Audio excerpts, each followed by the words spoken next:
এবছর পয়লা বৈশাখে আমরা চলে গেছিলাম রাজহাট লাহিড়ী বাবার আশ্রমে। তো চলো তোমাদেরকেও ভেতরটা ঘুরে দেখাই। ঢোকার মুখেই রয়েছে অসংখ্য রাজহাঁস, আর তারই অপোজিটে রয়েছে এরকম অপরূপ একটা রেন হাউস। ব্যান্ডেল রাজহাটের এই লাহিড়ী বাবার আশ্রম আমাদের বাড়ি থেকে খুব একটা দূরে না, তাও সেরকম ভাবে সময় না হয়ে ওঠায় এতদিন এখানে আসা পসিবল হয়নি। আজ এই শুভ দিনে কিছুটা সময় বার করে ফাইনালি চলেই এলাম।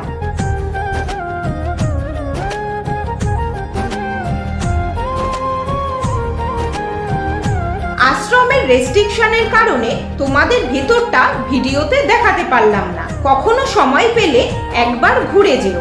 আশা করছি এই মনোরম পরিবেশ তোমাদের ভালো লাগবে। আমাদের দর্শন হয়ে গেছে, এবার আমরা বাড়ি চলে যাচ্ছি। আজকের মতো এইটুকুই, দেখা হচ্ছে নেক্সট ভিডিওতে। টাটা।